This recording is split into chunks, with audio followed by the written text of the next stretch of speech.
Thank you, Morton. It is delightful to be here on July 4th.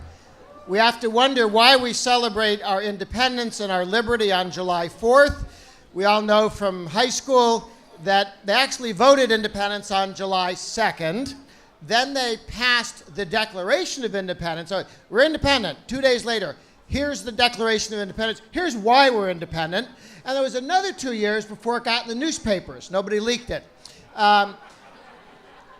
So we could do the 2nd, the 4th, the 6th, or we could do what John Adams did, which said that the country had really decided to be independent years earlier, and in the hearts and minds of the American people, we'd already become a different country. Or you could pick, well, I don't know, October 19th, Yorktown, when the final victory was there and the British decided to start to leave, or 2 years later in '83 when they actually left, and we got a peace treaty. Or 1812, when the British sort of whacked us again. No, it was the Canadians, sorry. The Canadians went after us, and, but then they backed off. So the question is, as we celebrate independence, and I would argue there were two teams back then. This was not something everybody agreed on. One was called Sons of Liberty, right? Sons of Liberty. John Adams, Sam Adams, the whole group. You know what the other team was called? Now, they often call them Tories, which is a little odd. That's a British Conservative Party. They called them Loyalists, loyal to the king. That makes some sense. But in Parliament, when the British parliamentarians talked about the Sons of Liberty, and they talked about the people who were loyal to the king and wanted to stay as part of England, they were referred to as friends of government. I want to suggest that the division in the United States today is what it was 242 years ago. Some people are sons and daughters of liberty, and some are friends of government. And the government that they have created is in many ways as distant from us as the British government was back then. It is certainly more intrusive. The British government did not, unlike who's the guy in New York who always wants to tell you how big a drink you can order? Bloomberg, thank you. Bloomberg, right? The British government wasn't into telling you how big your soda drinks could be. So there's been some backsliding, and I'll put a number on it. In 1774, the average total taxes, locals, provincial, everything, that the average colonist paid was somewhere between 1% and 2% of their income. That was the taxes that we paid. Now, in comparison, in London, our oppressors were paying 20% for the privilege of running the empire. Okay? We're at 1.5%, 2%. They're at 20%, 10 times, maybe 40 times our tax burden. They thought about taking that up to 2 or 3, and we took the guns out and started shooting at them. Taxes today are somewhere 25, 30%, depending on what city, state you're in the United States. 1 to 2%, up to 25, 30. There's been some backsliding going on. How did that happen, and how do we get back to the vision of liberty when 3% was so outrageous people risked their lives to put an end to it? Well, I want to suggest that this didn't happen gradually. It actually happened half of the federal government. Federal government's 20% of GDP. 10% of GDP, half of the federal government, 10%, was created in 4 years of American history. 2 years, 34 to 36, New Deal. The next 2 years, when they came back for the second bite at the socialist apple, and that was the Great Society. Read the speech that FDR did selling the Great Society.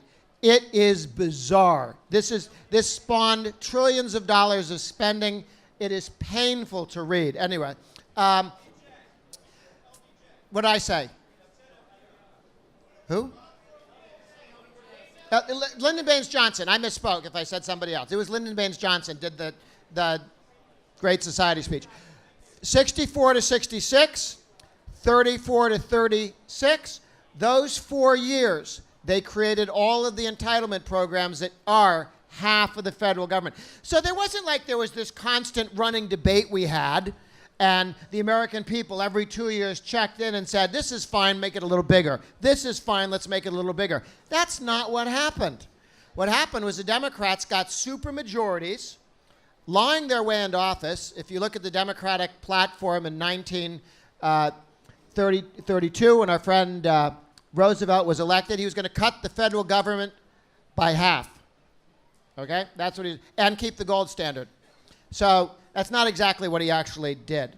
But we've had this challenge, and one of them was that the two parties, I like parties. I know the Founding Fathers worried about factionalism and so on, but we had two parties that were actually regional after the Civil War, and it didn't tell you anything about somebody's worldview if they were Republican or Democrat. All you knew was that they were born south of the Mason-Dixon line, they're Democrat, north of the Mason-Dixon line, they're Republican, and this is what gave us that odd situation with the little old lady in Mississippi who agreed with Ronald Reagan on absolutely everything and voted for George McGovern because somebody had been annoying to Atlanta recently. You know, this is not really a way to make decisions in a country with these regional but not principled positions. And during Reagan's lifetime, we kind of sorted it out. If you wanted limited government, you were over with the Republicans. And if you wanted unlimited government and limited people, you were a Democrat. And it really sorts out now, and it's wonderful. That's why we have, you know, when there's a tax reform package, years ago, there'd be Republicans and Democrats on both sides, because the liberal Republicans and the liberal Democrats would vote against the conservative Democrats and the conservative Republicans, and the party jersey told you nothing about what was inside somebody's heart or their head, just told you which team they were nominally playing for. But today, we've got two teams, and if you elect a Republican, you have, even though we whine about some of them, but you have 90% certainty where they are on 90% of issues, and with D's, you have similar understanding of exactly where they're going to be. And after that, this is why lobbying doesn't make any sense anymore, because as soon as the election's over, you know what everybody's doing. The lobbyists in D.C., I don't know what they're getting paid for, but it isn't changing votes, because that doesn't happen on big issues. Little issues, sure, but not on big issues. Now, what the problem was when you had this situation where the two parties didn't mean anything, you just had government sort of growing a little bit, because that's what government does. It makes itself bigger. You had Richard Nixon, who said, I'd be willing to have the government get somewhat bigger. And he would argue with Ted Kennedy, who wanted the government to get much bigger. And they would compromise, a bipartisan compromise, where the government would get bigger. And then the next year, Richard Nixon would agree that the government should get a little bigger. And Ted Kennedy would say it should get much bigger. And they would once again have a bipartisan compromise on bigger. And after a while, it does start to drift up. This drift ended, the slow accretion of spending and taxes stopped when the two parties turned into parties of principle, with some lapses, okay, but largely parties of principle, since Reagan's had the effect of turning the Republican Party largely into a Reagan-Republican Party. That's when the bleeding stopped. Federal government's been at 20% of GDP, like a flat line, for decades. Now, I'd like it to get smaller, but the answer is it hasn't gotten bigger. And that's what we stopped. Next step is to take the spending levels down by reforming entitlements and other reforms, all of which the President Trump and the Republican House and Senate are for. They just need more than a one-vote margin in the U.S. Senate to get stuff across the finish line, and that's what November is all about. But think about the two political movements we have in this country. Our team, the good guys, the sons and daughters of liberty. What unites Republicans? We're not all born in the same state, right? Lots of differences, lots of different people.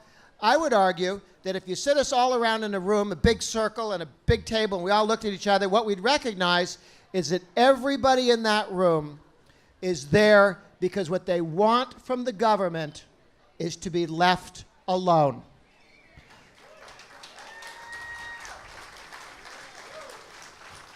Now, there isn't some 10-point checklist that everybody around the table has to believe in. Some people are in because They want their taxes lower. Taxpayers, don't raise my taxes. That's their interest. You got small businessmen and women, 28 million small businessmen and women, employing 70+ million Americans. They simply wish to be left alone. They don't want to be regulated out of existence, taxed out of existence, unionized out of existence, sued out of existence. They want to be left alone. They're not asking for small business stamps. They wish to be left alone. You go around the table, the Second Amendment community. People who want to be left alone with their Second Amendment rights. They simply want to be left alone. They don't go the guys who knock on your door on Saturday are not there from the NRA saying, hello, we think you should be a hunter, and they hand you a pamphlet. No. They simply wish to be left alone with their own Second Amendment rights. And I would add, in addition to now, thank you to our dear friends on the left, thank you, Bloomberg, again. We now have 6 million members of the NRA. It was down to 4. It's up to 6. And 17.5 million members, people with concealed carry weapons permits. 17.5 million people with concealed carry weapons permits. Now, as you go around, the people for whom the communities of faith, the people for the most important thing in their life is to practice their faith, transmit it to their children. They simply wish to be left alone, which is why on our team, we end up with Orthodox Jews, conservative Catholics, evangelical Protestants, Mormons, Muslims, all of the people for whom they take their faith seriously and want to be left alone. They look at each other and go, well, that guy's not going to heaven. But it's not important that he go to heaven. It's important that I be free to get everything right because I completely understand Scripture, unlike that idiot. But we don't have to agree on what we do with our freedom. We need to agree to be left alone. And so around the homeschooling community, 2 million homeschoolers, just leave us alone, okay? The charter school movement, which is inching away from state control of school and the unionization of public schools, the private school movement, the parochial school movement, everybody around the table, vapors, 10 million Americans vape. The federal government under Obama is trying to shut it down, and we have a senator elected from Wisconsin, Senator Johnson, who is the leader of the fight not to ban vaping, right? Not necessarily on your list of issues that you would, there's right to work and vaping. New issues show up. Constantly be on the lookout for things the government does to irritate people. And then talk to them and say, join our team. They had put a regulation in to ban 98% of vaping products, which would have gone into effect if Hillary had won. That's annoyed a lot of people. And in Wisconsin, on election night, our margin of victory in the Senate, Senator Johnson, said the vaping community put me over the top because they organized the state and moved the votes. Now, a close election, everybody did, but they did as well. So around the table, everybody on our team simply wishes to be left alone. This is why we have a low-maintenance coalition. Our team doesn't want anything at the expense of anybody else. Okay, now, the guy who makes money all day may look across the table at the guy who wants to go to church all day and say, that's not how I spend my time. And they both may look over at the guy who wants to fondle his guns all day and say, that's not what we do with our free time. But again, it's not necessary that we all agree what we do with liberty. We are the sons and daughters of liberty, and what you do with your liberty, as long as you keep your hands off everybody else, is up to you. That's our team.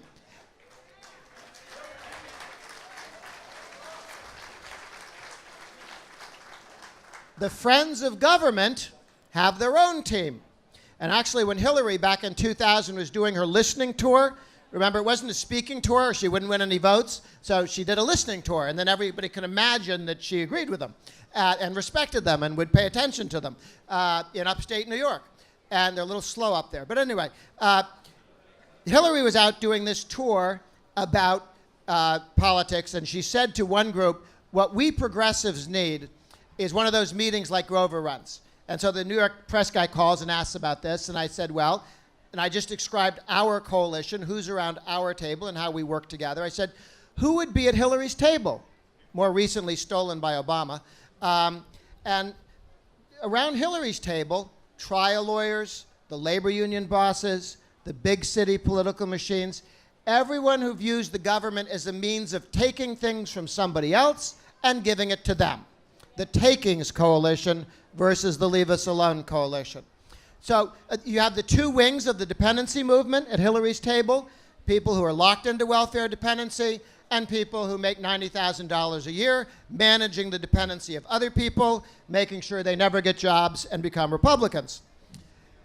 Then you have, it's a hard work, it's a lot of work, making sure people don't get jobs. But somebody's got to do it, and we have an entire bureaucracy to manage that.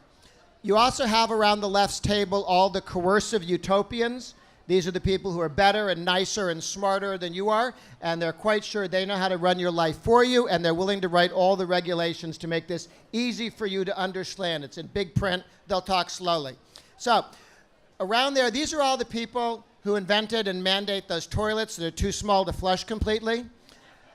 The ones that have the light bulbs that convince you you have glaucoma. The ones who insist that on the Sabbath you have to separate the white glass from the brown glass from the green glass for the recycling priests. And they have an entire list of things that you have to do and a list of things that you may not do that is slightly longer and more tedious than Leviticus.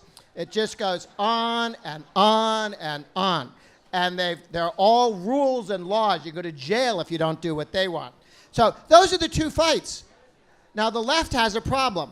If we do our job, if we say no new taxes, mean it, stick to it, don't give them more money, then the pile of money that they like to divide up amongst each other, because when things are flush and they raise taxes, the left can be happy. Like the scene after the bank robbery in the movie.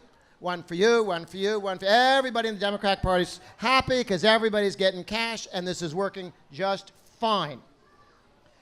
But if we do our job right and we cut taxes and we don't raise taxes and we don't throw more money in the middle of the left's table, then as it begins to go down, our friends on the left look at each other around the table a little bit more like that last scene in the Lifeboat movie. Now they're trying to decide who to eat or who to throw overboard. Because the left is not made up of friends and allies. The left is made up of competing parasites.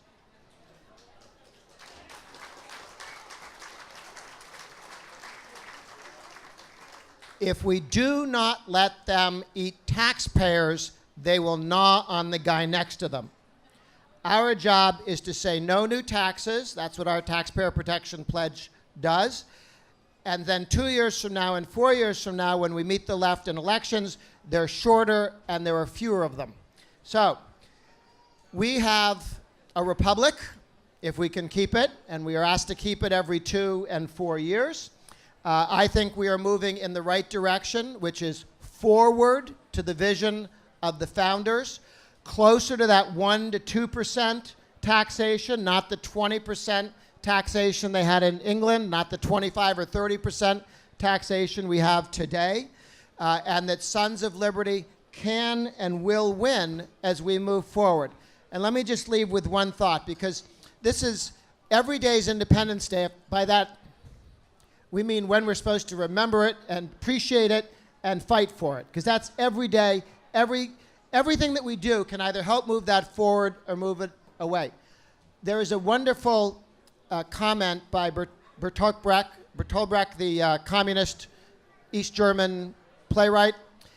When the East Germans had a revolution against the communists, the workers were revolting in a workers' paradise. It's very embarrassing to people of the left at the time, back when they could be embarrassed. And somebody in the press stuck a microphone in front of Bertolt Brecht, the great playwright, and said, "So what's happening? You know, in East Germany, the workers are revolting against the workers' paradise." And he said, "Clearly, we must elect a new people. It couldn't be the communist government's fault. We need to elect a new people." Let me suggest, and I'll close with this observation, and that is that we can and do elect a new people regularly. 30 years ago, 2 states made it legal to homeschool. But the people from the Homeschool Legal Defense Fund and Michael Ferris and others and people in this room fought, and now in all 57 states, it's perfectly legal to homeschool, up from 2 back 30 years ago. And that's 2 million people who have that portion of freedom in their lives. It's the most important thing they do, and they vote to protect it.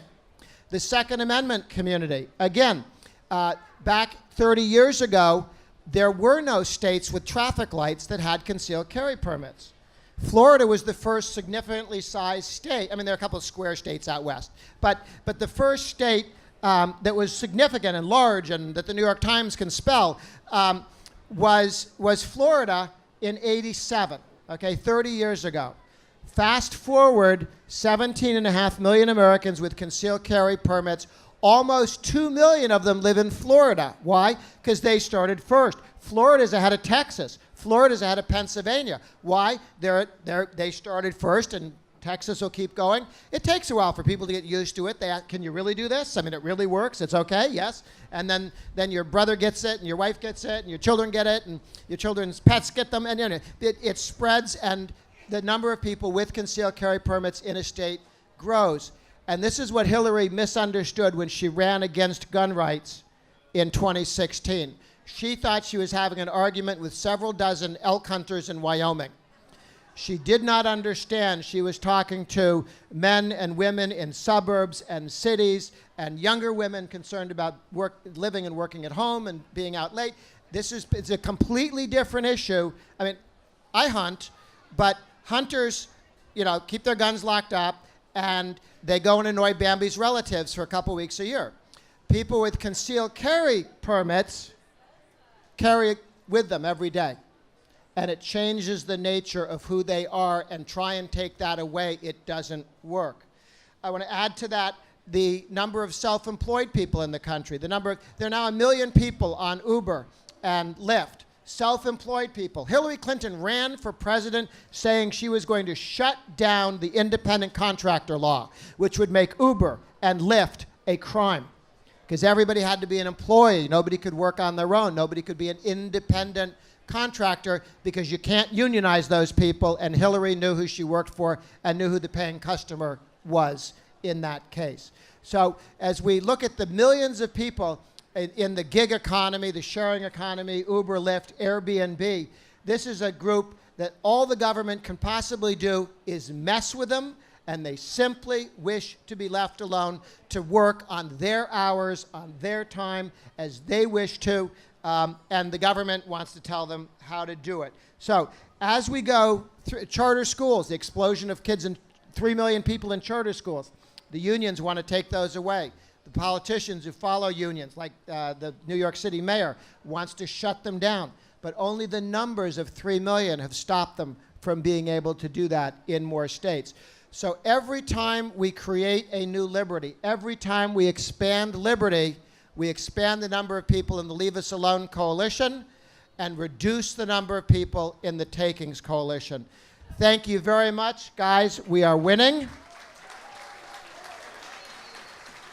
And we are moving in the right direction. Thank you very much.